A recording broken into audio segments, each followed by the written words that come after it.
Okay, we're gonna run that through it once to get this down here, because this gets tangled up around the string. One.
What? What, Kenneth?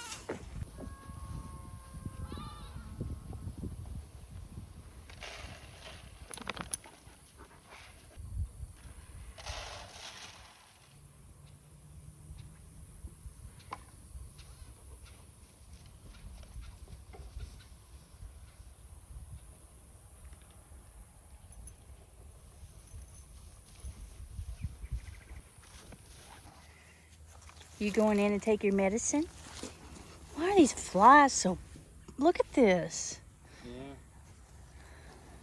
You going inside to take your medicine? Yeah, he's got medicine. Come on. These last few days we've been cleaning up, kind of nothing. We've been brush hogging and mowing. We mowed the goats' pasture, and both of them actually. I get a lot of comments that I should let the goats out to take care of the weeds that the cows don't get. And two things there. One, the cows actually get quite a few weeds. I have seen them eat some of the thistles even. But two, the goats don't eat everything. At least my goats don't, and my goats haven't. I am new to the farm life, to the homesteading life, but I have had goats for a few years now. And where we came from was all wooded, so they ate more there because there was more weeds and more trees. The leaves, they like the leaves, but here there's more pasture, and so we have to go in. This is the second time this year we've gone in and mowed inside their pens.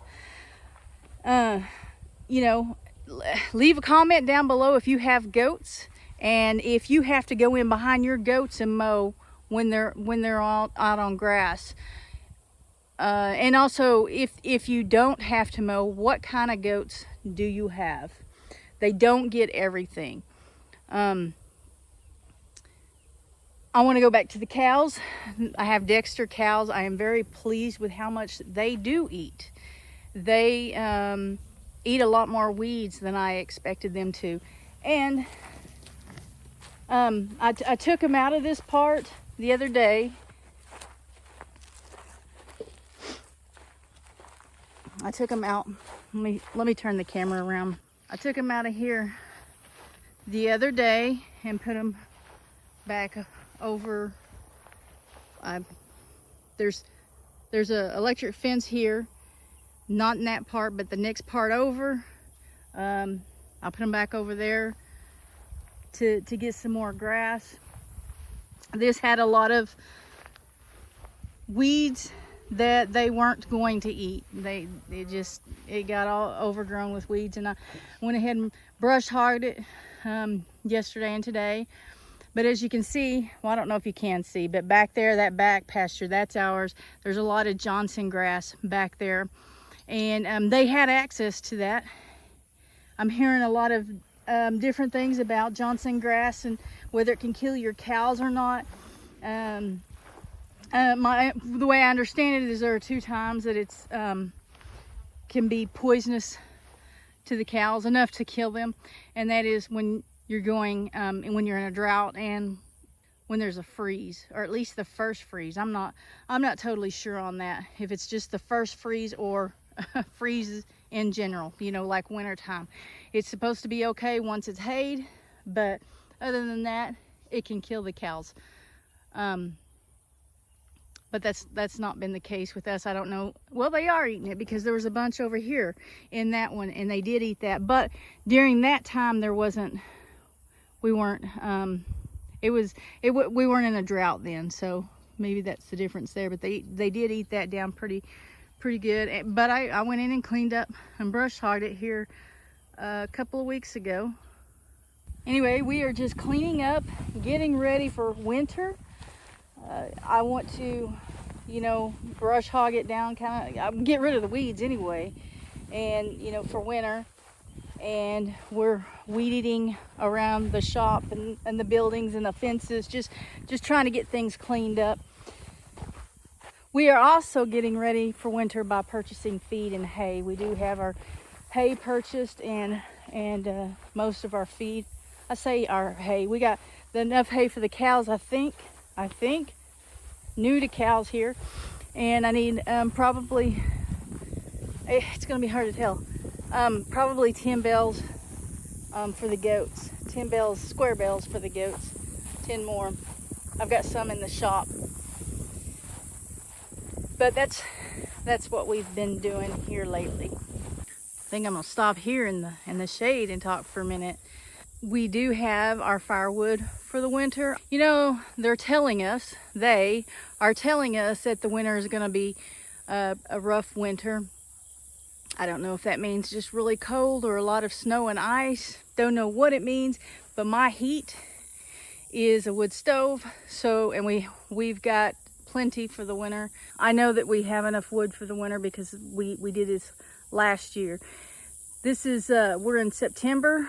And if you remember, or if you were following us then, we moved in and started actually staying at this house in November of last year. So we're not quite at a year, but we're getting close.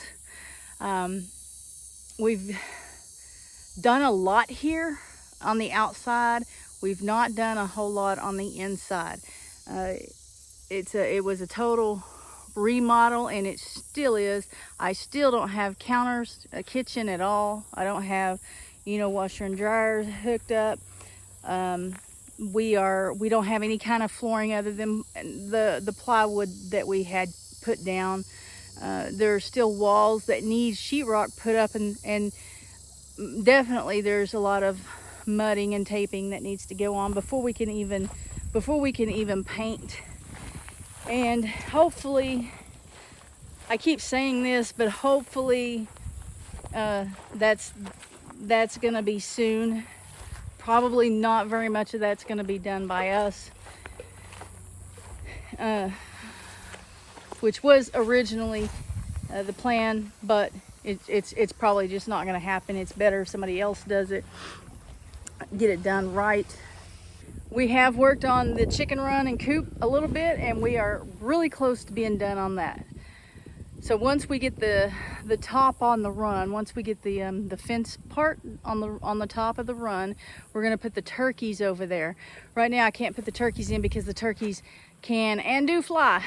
They will just, I found out, I didn't know, they will just fly. They look up and it's open and they fly right out. So we got to get that top on before we can put them in there, and then once we put them in there, they'll have more room, and we can put the bantam roosters, all the bantam chicks in where the turkeys were.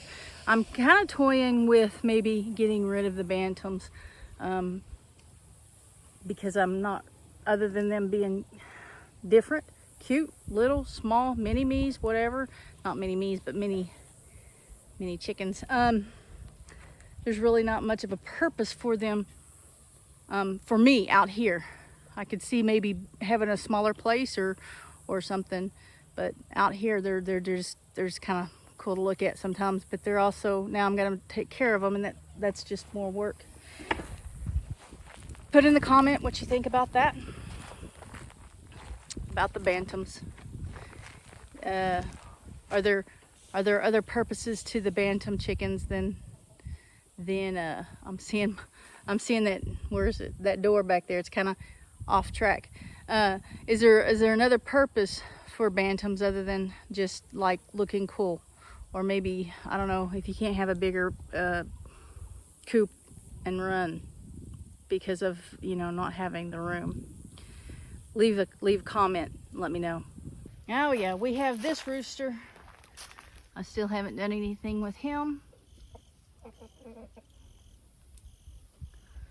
And I've got to put someone with him, and then the ducks.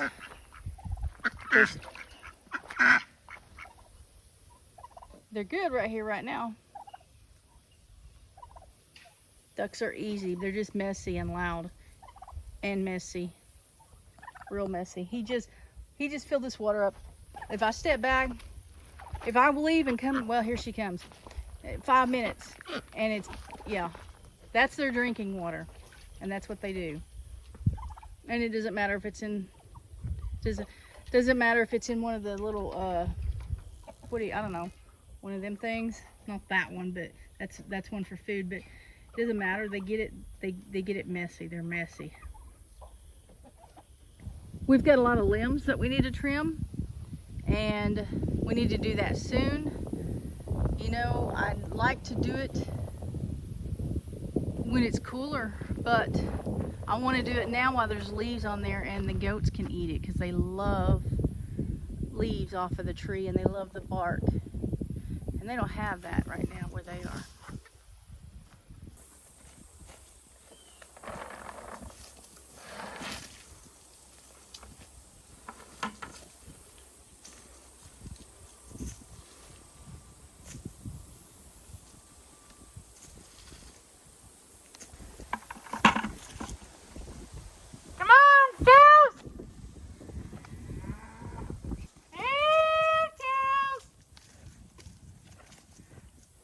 Y'all came too far. You're gonna have to show them where it is because they came too far. Right here. Right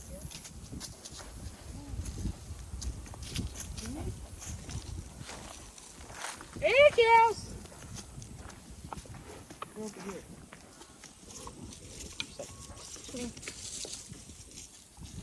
Cows! Hey, cows! Hey!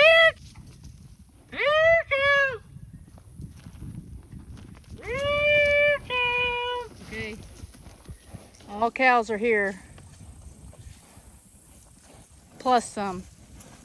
Well, here comes the last one. Well, the neighbor's cows are here.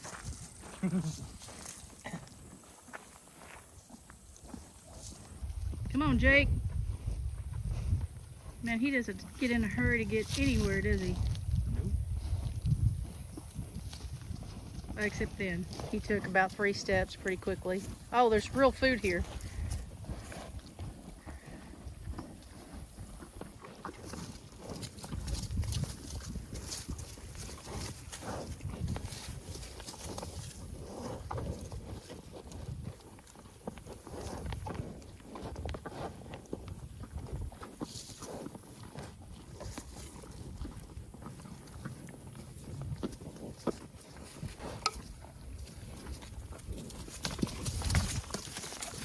Oh, you guys, get back that way. You about got me run over.